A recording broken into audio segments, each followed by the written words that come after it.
So it's lunchtime and you're thinking about what to get to eat. What would you typically have as portion size for your carbohydrates? And what physical activities would you be looking to engage in? Welcome to this week's Weight Management Guide. See you. Let's have a chat about this.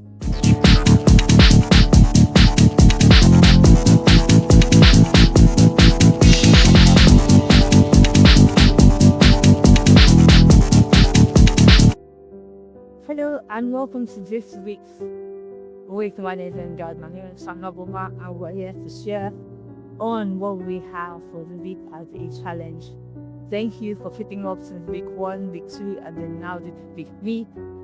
For week 3, we're just basically going to add some more detail to the foundational details that we already have in place. We'll keep maintaining portion sizes in line with the eater guide, a good swap of candy and sweet treats to things like fruits and so on, and sticking to our meal times and not having any snack for those of us that are on the weight loss path of this program. And then for those on the weight gain, increasing portion sizes and trying to get healthy,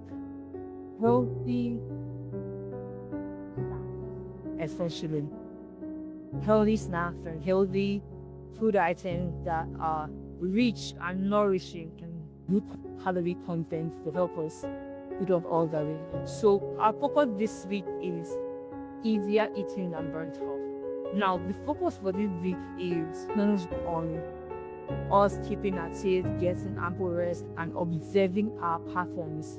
But the easier road to seeing all of this is to not necessarily watch what you eat. Okay? For those on the weight gain end of this program, we were pretty silent, speak directly, because the subject is applicable to all parties. So for quite a while, we haven't really been like, oh, weight gain, and emphasizing on those that want to gain weight, because we feel that every single subject that we've been talking about kind of like is applicable. They want to gain weight or lose weight.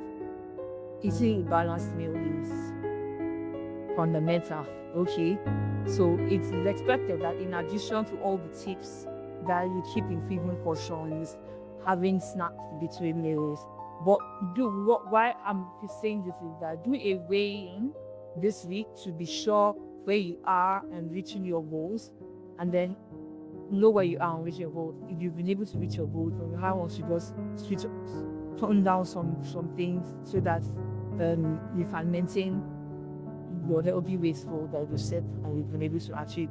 And then for those of us on the weight gain bit, so we usually wouldn't have wanted to say, oh, you need to keep weighing yourself consistently, because first thing, we're trying to pattern ourselves after the French diet. And French women, from what I learned, are not really people that are always going on the scale. If you put on weight, you tell when you wear your outfits, when you look at yourself, and then if you lose some calories as well, you would be able to tell. So it's been for us to get that discipline.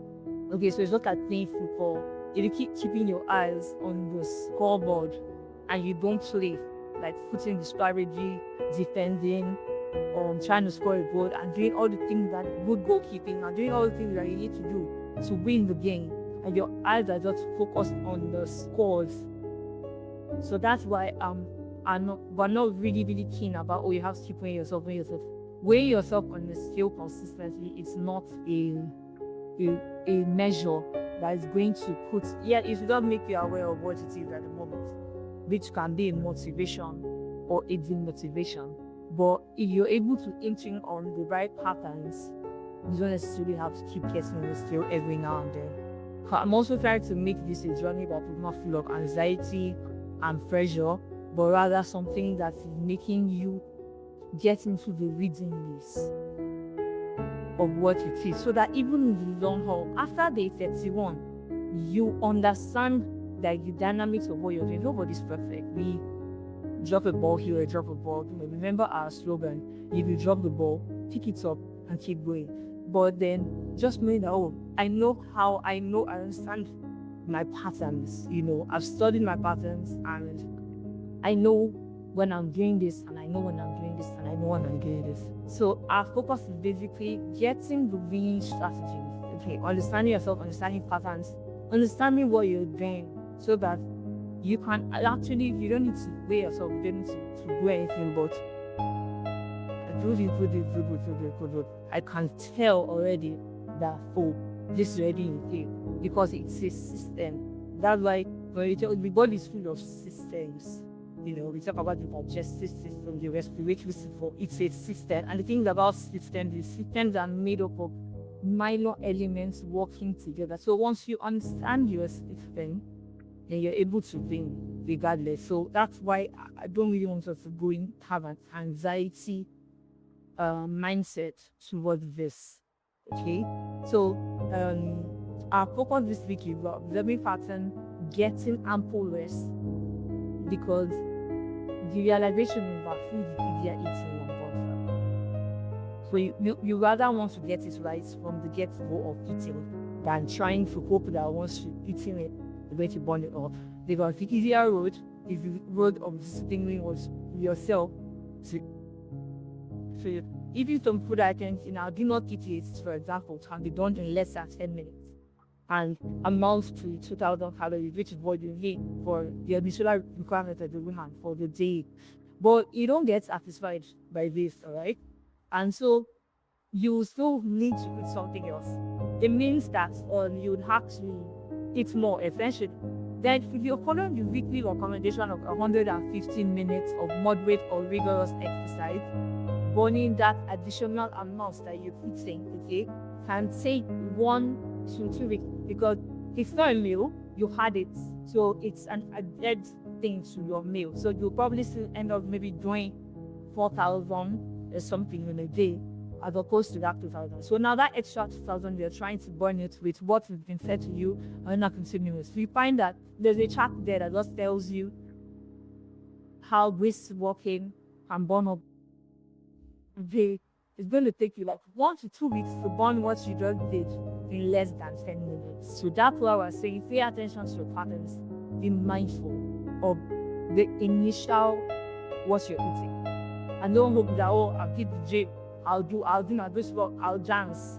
It's going to take longer. Last week we talked about keeping track about physical activity using technology. I want to ask you, have you observed anything about you burning calories? How many have you been burning daily? Have you been taking notes? How much have you been eating, or maybe calculating that?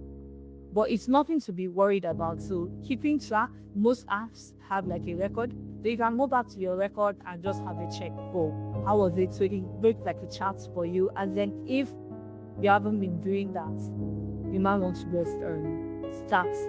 Even if it's restricted and all that, just be intentional. And don't try to wrap your mind around how the app or the gadget is tracking your sex, for example. If you don't bother about it. Some people went to school and really spent a lot of time researching on how to do that. So don't have any issues of, I don't trust this, I trust it. Right now, we really just need to trust it, okay? And then also about food, there's some apps that help you. You can just input the food you eat, and it helps you calculate the calories, like we said last week. But you can also be deliberate to check on the packaging of some packaged food items. They usually sometimes come with the calorie content, so you know what you're eating essentially, so you can track it. Yes. And then for those that are not like packaged foods, for those things like maybe food items you buy or at the market or anything of that nature, you can just do like a little research on this, and maybe just like an estimate to just give you an idea.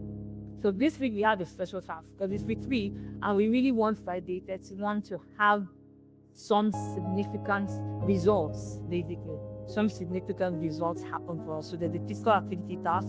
We asked to dance this week for 40 minutes every day this week, 7 minutes in the morning as part of your morning routine, and 7 minutes in the evening as part of your evening routine. Try to make it a bit moderately rigorous, nothing too hectic. But 7 minutes, it's fair enough. So get some music that is really, really moderately paced and do some dancing. This is in addition to your waking up and maybe taking a walk around your house or at work, making sure you're not sitting up for too long. But this is just something that we are doing to making sure that we are burning. So if you look at a women management, sort of like a diet plate and like the 6 ml plates, okay, so it just gives you an idea of what I'm talking about.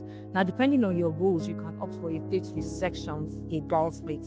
So this allows you to align meals in portions. The largest sections will contain vegetables and fruits, and let the Eat Well guide be your guide. So we've looked at the Eat Well guide, we've learned about it.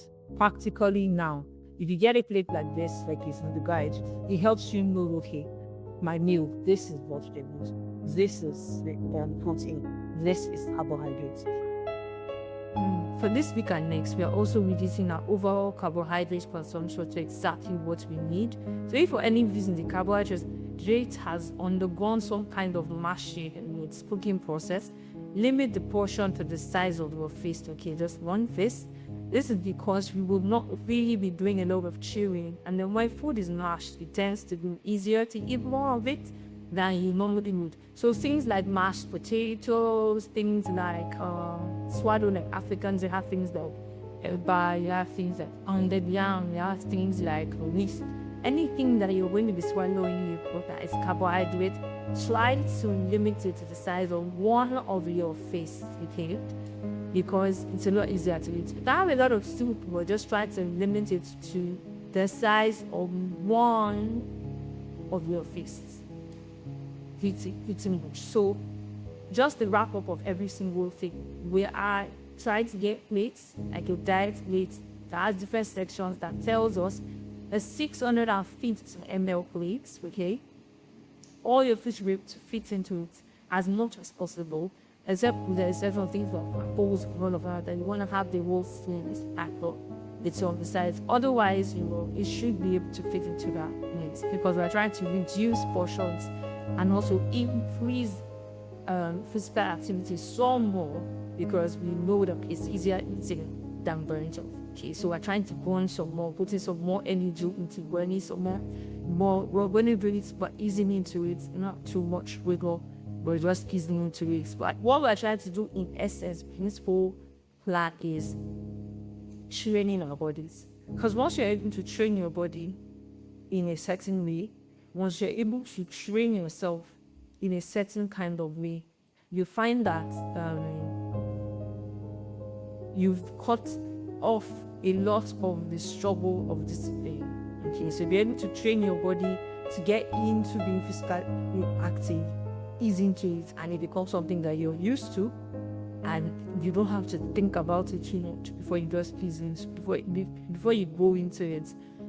It helps you to be able to now maintain consistency, and whether it's short term, mid term, long term, you're sure that you're consistently on the right track to hitting your goals, so that by day 31 you are sure that you've not just hit your goals, but you've also been able to have a discipline that is going to sustain you going forward, to always be in that safe zone of what is required of you for a healthy weight and a healthy lifestyle generally. Okay, so let's remember to maintain consistency. If you drop the ball, pick it up and get going.